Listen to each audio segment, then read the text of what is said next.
Dumami ang mga Pilipinong walang trabaho noong Oktubre ayon sa Philippine Statistics Authority. Sa bawat sulok ng lipunan, may kwento ng nawalan ng trabaho. Tunghayan ang realidad ng patuloy na lumalalang suliranin sa kawalan ng hanapbuhay.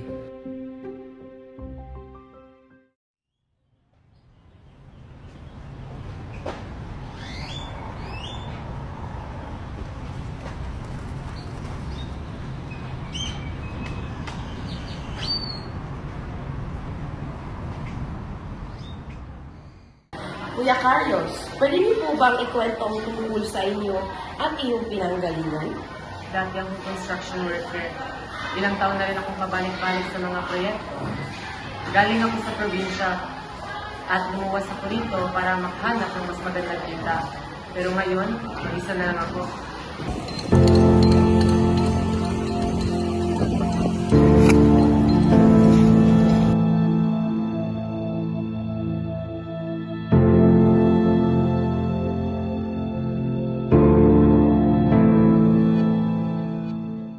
Ano po ba ang nagtulak sa inyo para mapunta sa ganitong sitwasyon?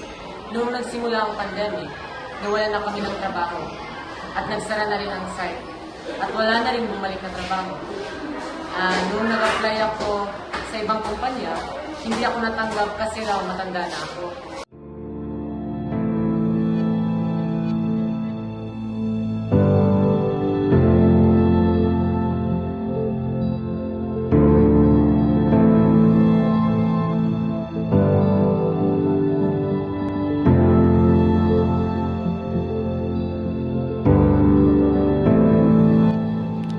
Sa pag-ikot ng panahon, hindi lang si Kuya Carlos ang bumibitbit ng bigat ng kawalan ng trabaho. Sa bawat tahanan, may ina rin na pilit pinapatatag ang sarili. Ano po ba ang mga bagay na kinakatakutan niyo sa ngayon? Natatakot nga ako na magkasakit kami ng anak ko. Wala kaming pambili ng gamot. Minsan nga yung wala kami pang gatas. Pinatiis na lang natin.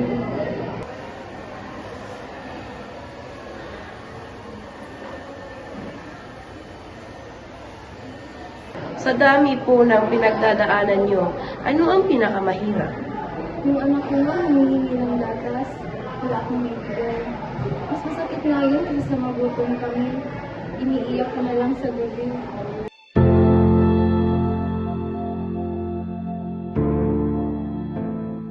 Sa kabila ng matinding pangailangan, ang tanong, naipapaabot ba sa kanila ang tulong?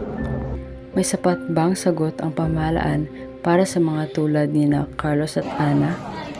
May mga programang inulunsad po ba ang LGU para sa mga tulad ni na Carlos at Ana? Paano po ito na ipapaabot sa kanila? May mga programa po tayong libre tulad ng tested training at job fair. Pero hindi ganito maabot ng mga tao. Kaya gumagawa po kami ng abot kaya namin para-paraan para may pabot ito gaya ng mga posters, barangay announcements at Facebook page.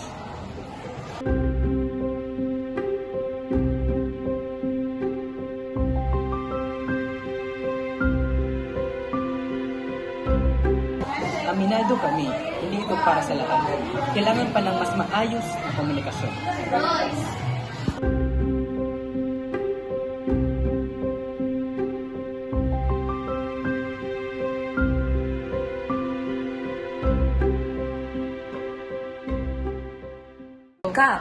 Paano niyo po ba tinutulungan ang mga nawalan ng trabaho sa inyong barangay?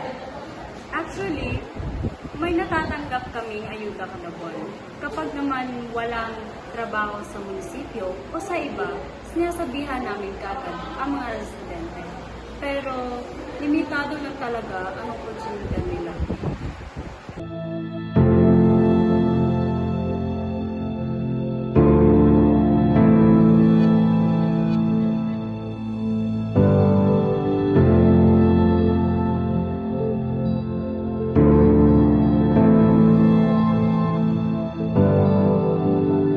Ano po ba ang gusto niyong iparating sa gobyerno at sa mga kapwa niyo Pilipino? Bigyan kami ng pagkakataon Hindi naman kami tamad eh. Kung may konting tulong, kaya na rin magsimula ulit. Ang kailangan namin ay hindi limos, kundi gabay. Pagkakataon parang kabango ng barangan.